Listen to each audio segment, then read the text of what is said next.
preamble to an emergency action message. All your radios are going off. The captain has a top secret emergency action message book. So does our deputy. Crack it open. There's a form in here. They each have a grease pencil. They're going to read off a 41 character message. You both copy it down in your books. Then you exchange your books. They repeat the message. You copy it down again. Then you put your two books together. You make sure you copy down the same exact thing. When it comes to nuclear weapons in America, two people have to agree to do anything. Not even the president, thank God, will not make some crazy decision on his own. People need to agree with him. It's part of America's checks and balances. We're going to decode it. Unfortunately for us today, I guarantee this is the one message that no crew member ever wanted to receive. This is the real deal. We've been ordered to launch. There's only two places we can get a launch order from. One is the president, and if he's already dead, then the doomsday plane. We have to make sure it came from one of those two sources. We need to authenticate this message. This now allows us to go into that red safe. That's our emergency war order safe or go to war safe.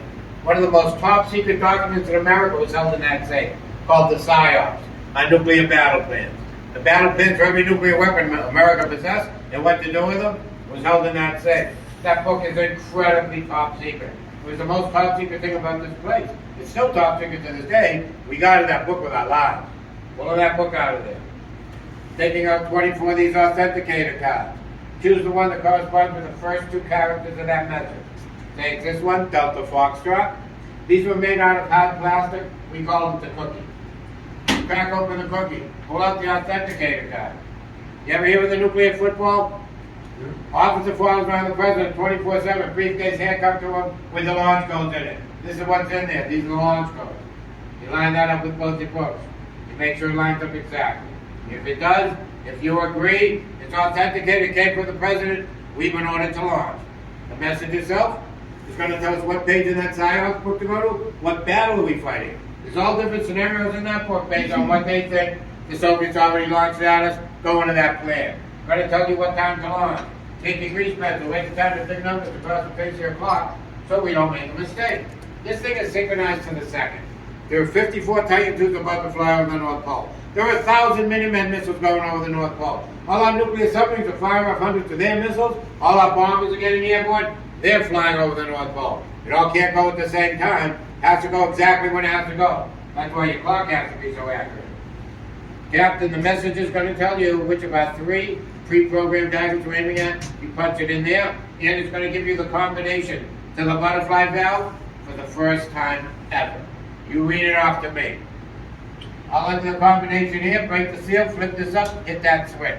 If I get a green light, they gave me a good code, the butterfly valves are unlocked, and we're about to launch. You know a couple other things at this point. We know if we've been ordered to launch by the president, we've completely, utterly, miserably failed at our job. Our goal was peace. Our mission, peace through deterrence. We've blown it. There's no more deterrence. There's no more peace. We're already at war. The Soviets have already launched. There's going to be nuclear warheads raining down on American cities within minutes. Folks, it only takes 30 minutes for a nuclear missile to reach anywhere in America from Russia. That's it. Any moment of any day. Right at this very second, there are 1,600 active nuclear missiles, never more than 30 minutes away from killing all of us. In that 30-minute flight, NORAD, North American Air Defense, has to spot the launches on their radar. Take the time to verify their actual missiles and not a glitch or mistake which happened. Then you're going to get the president, the Joint Chief of Staff, the head of Security Council up in the sky where they're safe, and they need to figure out what's going on. What have the Soviets done? What have they launched at us? What are we going to do? How do we retaliate? What battle are we fighting? Break open the football. Send out the coast to Strategic Air Command, Doomsday Plane, 15th Air Force, and they need to broadcast out over all the radios, the launch codes, the Titan IIs, the Minutemen, the bombers, the nuclear subs. That's going to take them 20 to 25 minutes to figure all that stuff out, at least, before you even get the first message, which gives us a 5-minute warning. It gives us 5 minutes to launch. It gives us 5 minutes left to live here, Captain. We're the first target. The Russians don't want that thing going back wiping out an entire city. They're trying to catch us napping. They're trying to catch these things still in the silo. We're not going to let that happen. We're launching. You ready? Yeah. All right, here we go. All right, folks. Where do we launch missiles in America with big red buttons? On TV, absolutely. Hollywood. Every movie you ever see, somebody's hitting a big red button. No idea where they came up with that. The big red buttons just tell us the doors are open, that's all. In the real world, we use keys. Set of keys in that safe. Captain, your key goes here. Deputy, your key's over here. The keys are angled. They're 7.5 feet apart, so one person cannot reach both. Spring loaded to the off position, just like the ignition in your car. You can't turn one and go turn the other. They have to go exactly at the same time. So you ready now? Put your left hand on the keys, don't turn them. Right, Captain, you're the boss. You're going to give your deputy a countdown. 3, 2, 1, launch. On launch, you turn them clockwise, you hold them till I tell you to let them go. Right. 3, 2, 1, launch. And hold them, it takes 5 seconds. Alright, you can let go. You did your job. You did what the Air Force paid you to do. You just joined World War III. If the president calls now and says stop it, we made a huge mistake, too bad. No, fine. There's no self-destruct. There's no possible way to stop it now. Keys have been turned. This thing is going to launch. This is your launch sequence. First light, launch enable. Launch enable means everything's been checked and everything's a go. Second light, batteries activated. There's 2 batteries sitting on that missile being force-fed electrolyte for the first time. Takes 28 seconds to fill them up. Once they're full, you should get ABS power light. That means the batteries are charged. The missile's on its own. Silo soft. The door just lifted up and slid open and went through the tipsy. Set off the alarm. The silo's wide open now. Your next light is guidance go. Guidance computer is talking to the McGack for the last time. It's getting its coordinates. Where's it going? How does it get there? What does it do when it reaches that point? Fire engine, the butterfly valve just opened up, the 2 fuels mixed. That thing is lit up out there. All your fire alarms are going up, Captain. When the missile gets to 77% of its full thrust, the 4 explosive bolts that hold it down explode, and the Titan II starts lumping up out of that silo. 2 seconds later, lift off. It's on its way. 58 seconds. That's all this takes, 58 seconds. Less than a minute to end the world. This is what made it so frightening to the Russians. The previous missile, Titan I, they get a message, they have to run up there, fill it up with fuel. Raise it out of the ground on an elevator, try to launch it. That would take them 30 minutes. They only had 5. They're all vulnerable, they're all targeted, they weren't afraid of them. The Titan II, with that hypergolic fuel, as long as our MFT here keeps that silo at 60 degrees, our missiles can sit out there fueled up indefinitely, ready to go at a moment's notice. So it only takes us 3 minutes from the moment you got the message till it's on its way.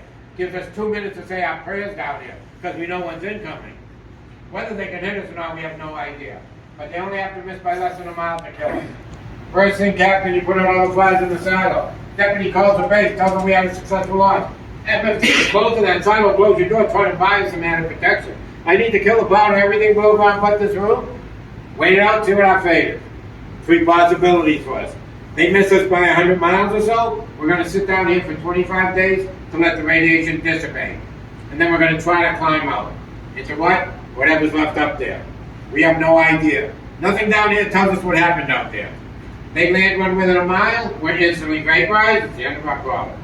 Or they miss us by 10, 20, 30 miles away, we're covered in so much debris that we can't get out, we're trapped. We're entombed down here forever. We have 30 days of food and water stored in cans down below.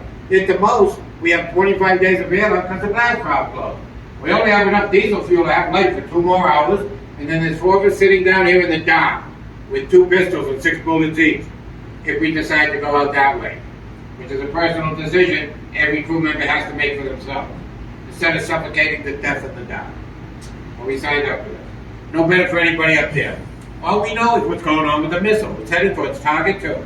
Target 2 is the default target. It was always aimed at Target 2. Target 2 was top secret in 1963. It remains top secret to this day, because chances are we still have something aimed at Target 2. You know what's a Target 2? Neither did we. We had one of the highest top secret security clearances you could possibly obtain from the government to do this job. We didn't have the need to know. If we actually launch this thing right now in Moscow, 30 minutes from now, it's going to kill 12 million people instantly. 12 million with just a turn of a key. They didn't want to put that on the crews. They didn't want to make it any harder than it had to be to turn those keys, knowing who the people were. Made a difference not knowing. Can't speak for every crew, but my crew, we didn't talk about it. We didn't want to know. All we know is what happens when we get there. The Titan's going 800 miles into space over the North Pole, 4 times higher than the space station flies. It hits its apogee, its highest point. The bomb starts arming itself. It's traveling at 17,000 miles per hour. Travels up to 6,500 miles away and lands on Target 2. Target 2 is set for a ground burst. The original bunker buster, we're digging something out of the ground. A missile silo, a command center, maybe a bunker under the Kremlin. The bomb detonates right when it hits the ground, instantaneously blowing a hole in the earth, 3/4 of a mile wide, 450 feet deep, vaporizing whatever is there. Looks like you're going to hit by an asteroid. That's what the hole looks like. Depending on what the Soviets have done, if they launched a full-scale nuclear attack, like everything, then we're shooting everything right back at them. We're not shooting at their silos now. We're shooting at their cities now. Take the 54 Titan IIs. With the 9 million tons of TNT on board, we're going to completely wipe off the face of the earth 54 of the Russians' largest cities and every living creature in them. Retaliation, the doomsday scenario. This is the end of the world now, Captain. You're going to be wanting to switch from target 2 to 1 or 3. Targets 1 and 3 are set for an air burst. An air burst is much worse than a ground burst. An air burst is what we use to wipe out entire cities. Now the bomb detonates 14,000 feet above the ground. In 1/1,000,000th of a second, it's going to create a 3-mile wide fireball. The fireball is 10 million degrees. It's brighter than 100 suns. And then at 10 times the speed of sound, the shock wave, blast wave, and heat wave fire out. Just the wind. 7,000 mile per hour blast of wind. That's going to completely destroy 900 square miles of Earth. 900. The bombs we dropped on Hiroshima and Nagasaki destroyed 5. This thing is 900. 900 is a city 30 miles across. My city, your city, any city. Beijing, Moscow, Washington, instantly gone. Every major city around the world is instantly gone. Whoever lived in them, they're instantly gone. And then for miles and miles beyond that, fires are raging, homes are burning, people are igniting. This is a devastating weapon. Earth's never seen anything like that thing. What we thought we needed to keep the Soviet Union at bay. Keep them from starting World War III to keep the peace. The good news obviously never got a message, return the key. The simplest plan you could possibly imagine to keep us safe and alive is called MAD. Mutually Assured Destruction. Told you there's 1,600 warriors aimed at us right this second just from Russia. We have 1,600 aimed right back. No way anyone can win a nuclear war. Everybody knows it. So MAD says, as long as everybody knows they can't win, well, hopefully, no one will ever be crazy enough to try. That's the plan. That's all there is.